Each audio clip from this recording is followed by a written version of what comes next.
King Saul's next great test comes as the Philistines oppress Israel. But his test is not in battle. Instead, it's a test of patience in the midst of fear. On the Bible Brief.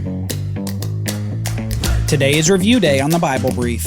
If you haven't left us a 5-star review on your podcast platform, will you do that today? Reviews are a key way that new people find out about the show. Laws concerning kings. From the book of Deuteronomy, chapter 17. When you come to the land that the Lord your God is giving you, and you possess it and dwell in it, and then say, I will set a king over me like all the nations that are around me. You may indeed set a king over you whom the Lord your God will choose. One from among your brothers you shall set as king over you. You may not put a foreigner over you who is not your brother. Only he must not acquire many horses for himself, or cause the people to return to Egypt in order to acquire many horses, since the Lord has said to you, you shall never return that way again. And he shall not acquire many wives for himself, lest his heart turn away, nor shall he acquire for himself excessive silver and gold. And when he sits on the throne of his kingdom, he shall write for himself in a book a copy of this law, approved by the Levitical priests. And it shall be with him, and he shall read in it all the days of his life, that he may learn to fear Yahweh his God, by keeping all the words of this law and these statutes, and doing them, that his heart may not be lifted up above his brothers, and that he may not turn aside from the commandment, either to the right hand or to the left, so that he may continue long in his kingdom, he and his children, in Israel. The kingdom was always part of God's plan for Israel. It was part of his plan because he knew that the nation would desire to have a human king over them, instead of being content to have Yahweh as king over them. He knew that they would want to be like the other nations. This is instructive to us because it helps us understand the kingdom promises that God made. Remember, way back before Israel was a nation in Canaan, God had promised a kingdom would come out of the people, and that they would be ruled by a righteous king who would defeat his enemies. This righteous king, this seed of Abraham called the Messiah, the Anointed One, he would not only rule over Israel, but he would come to have the obedience of the nations of the world. This has been the direction of the Bible story ever since we heard the first hint of it in Genesis chapter 3, in God's promises of the seed of the woman who would come to defeat the evil serpent. A king is coming, and though Israel was sinful in trying to be like the other nations with their king, God would ensure that his righteous king wouldn't be like the other nations. He would be a greater king than any that had come before. That said, between King Saul and the great righteous future king to come, there would be many kings over Israel, and these kings would also be required not to be like the other nations' kings. This passage out of Deuteronomy places 4 essential rules upon the king of Israel. 1. He must not expand his cavalry, especially with Egyptian horses. 2. He must not have many wives, women who might turn away his heart from Yahweh to serve other gods. 3. He must not excessively enrich himself with silver or gold. And 4. He shall write a copy of the law, meditate on it, and obey Yahweh. These 4 essential rules would ensure that the king was rightly governing the nation, and we read that his kingdom will be extended if he does them. That is, his children will be on his throne if he obeys these rules. As we think about the institution of the kingdom then, it has 2 sides: the desire of the people to be like other nations, and God's desire for the people and for their king to be different from other nations. Other kings would collect horses, collect wives for alliances, enrich themselves on the backs of their people, and spurn any idea that they were equal to the people they ruled. The people of Israel may have wanted a king like these other nations, but God's instructions for his kings meant something wholly different and set apart from other nations. Moses emphasized this in his Deuteronomy speech when he said, "For you are a people holy to the Lord your God. Yahweh your God has chosen you to be a people for his treasured possession out of all the peoples who are on the face of the earth." Israel is a special nation, with a king unlike other kings. The question is, with all these unique instructions, could Israel's king follow the commands? Saul had passed his first test as king. He had led the people in battle at Jabesh-Gilead, and Israel had a great victory through their new king, Saul. Even in this success, however, Saul didn't lift himself up. He gave glory to God for delivering his people from the Ammonites. Saul began well, and his kingdom was off to a solid start.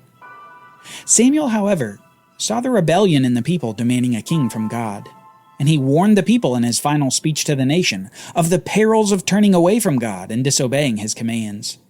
Samuel's leadership over the nation was diminishing, and after this final speech, he would take a background role to this new leader. Saul was now the prime leader in Israel. It soon came about that a different nation began to oppress Israel, a nation whose power had waxed and waned throughout the time of the judges, but reached perhaps a peak during the reign of Saul. Conflict with the Philistines was inevitable, and Saul's son Jonathan decides to poke the bear. Jonathan defeats a small force of the Philistines, and Saul uses this event as a rallying cry for Israel to gather against their Philistine foe. However, as soon as Israel's fighters gather at Gilgal to face their enemy, they discover that the Philistines had rallied as well, and they were an innumerable force. We read this in 1 Samuel chapter 13, starting in verse 5. The Philistines mustered to fight with Israel, 3,000 chariots and 6,000 horsemen, and troops like the sand on the seashore in multitude. They came up and encamped at Michmash, to the east of Bethaven. And when the men of Israel saw that they were in trouble, for the people were hard pressed, the people hid themselves in caves, and in holes, and in rocks, and in tombs, and in cisterns. And some Hebrews crossed the fords of the Jordan to the land of Gad and Gilead. Saul was still at Gilgal, and all the people followed him, trembling. The rallying cry for Israel has turned into cries of despair and trembling in fear. The Philistines had thousands of chariots and other troops without number. Israel's force was puny by comparison. Saul then is confronted with a problem. His men begin deserting the army. They begin to hide themselves in caves and tombs, and some even go over to the east side of the Jordan River to flee this Philistine horde. Saul's army is being slowly whittled away, not by Philistine swords, but by fear in the hearts of the men. Now, when God had initially called Saul as king, he had called him through Samuel specifically for this war against the Philistines. They had been oppressing the people, and Saul was to be God's instrument for saving the Israelites from their oppressors. Samuel had said that in that day, when Saul was to go to Gilgal, that he should wait 7 days for Samuel to arrive, so that Samuel could tell Saul what he was to do. The prophet of God would tell the king God's instructions for battle. So we continue with this account of Saul's actions at Gilgal. Saul waited 7 days, the time appointed by Samuel.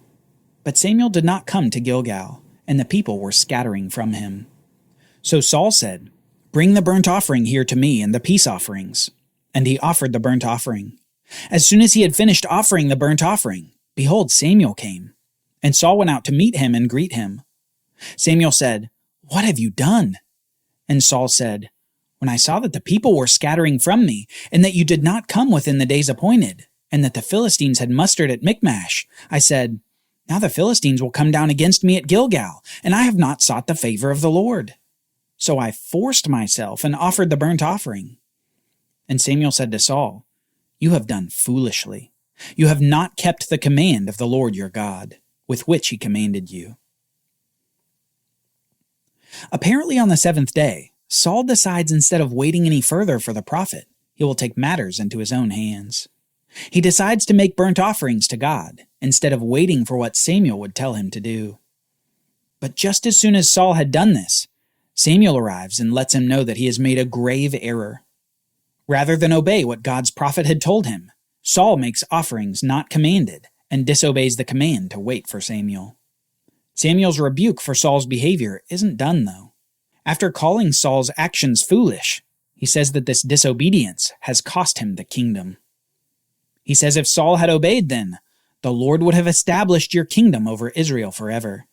But now your kingdom shall not continue. The Lord has sought out a man after his own heart, and the Lord has commanded him to be prince over his people, because you have not kept what the Lord commanded you. And Samuel arose and went up from Gilgal. Saul must have been sick hearing this. His impatience and fear has cost him the kingdom, and cost his descendants the kingdom. Further, in a stinging remark, he's told that God has sought a man after his own heart to be king instead of Saul. Implicitly, Samuel is telling Saul that he's missed it. His disobedience has proven that he's not a man after God's heart. Oddly enough, the scene ends not with a battle against the Philistines. It ends with Samuel leaving and Saul retreating from Gilgal.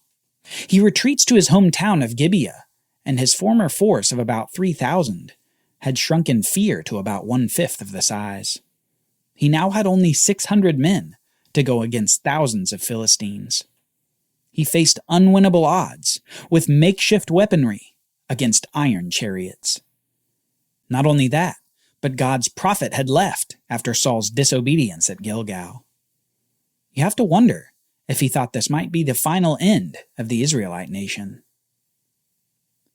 After some days, however, Saul's son Jonathan makes an appearance again, a man with great faith in God who decides to go over to the Philistine camp with his armor-bearer. He says, "Come, let us go over to the garrison of these uncircumcised. It may be that the Lord will work for us, for nothing can hinder the Lord from saving by many or by few." And his armor-bearer said to him, "Do all that is in your heart, do as you wish. Behold, I am with you, heart and soul." Then Jonathan said, "Behold, we will cross over to the men, and we will show ourselves to them. If they say to us, 'Wait until we come to you,' then we will stand still in our place, and we will not go up to them. But if they say, 'Come up to us,' then we will go up, for Yahweh has given them into our hand, and this shall be a sign to us." So both of them showed themselves to the garrison of the Philistines. And the Philistines said, "Look, Hebrews are coming out of the holes where they have hidden themselves." And the men of the garrison hailed Jonathan and his armor-bearer and said, "Come up to us, and we will show you a thing." And Jonathan said to his armor-bearer, "Come up after me, for the Lord has given them into the hand of Israel." Then Jonathan climbed up on his hands and feet, and his armor-bearer after him. And they fell before Jonathan, and his armor-bearer killed them after him. And that first strike, which Jonathan and his armor-bearer made, killed about 20 men. And there was a panic in the camp, in the field, and among all the people. The garrison and even the raiders trembled, the earth quaked, and it became a very great panic. Soon the Israelite army comes out of their hiding places, and they find the Philistines fighting each other in confusion and panic. They join the battle and begin fighting, and now the Philistines are being decimated from within and without. All because of a surprise attack by Jonathan, a man with enough faith to know that with God, numbers don't matter. Yet despite the joy of Yahweh having defeated the Philistines before the people of Israel on this day, we're left with perhaps a sense of melancholy and dissonance. God didn't really use Saul to deliver the people. More than anyone, he used faithful Jonathan to defeat the Philistines. The king so desired by the people to go before them and fight their battles was the very king that God had now rejected for his disobedience.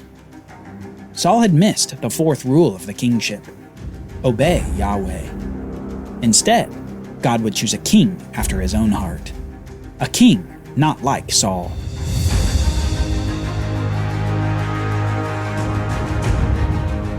Join us next time as God commands Saul to strike the Amalekites. Yahweh takes vengeance on Israel's enemy from their wilderness wanderings. God commands, but will Saul obey? The Bible Brief is brought to you by the Bible Literacy Foundation, dedicated to helping people like you learn the Bible. Copyright Bible Literacy Foundation 2023.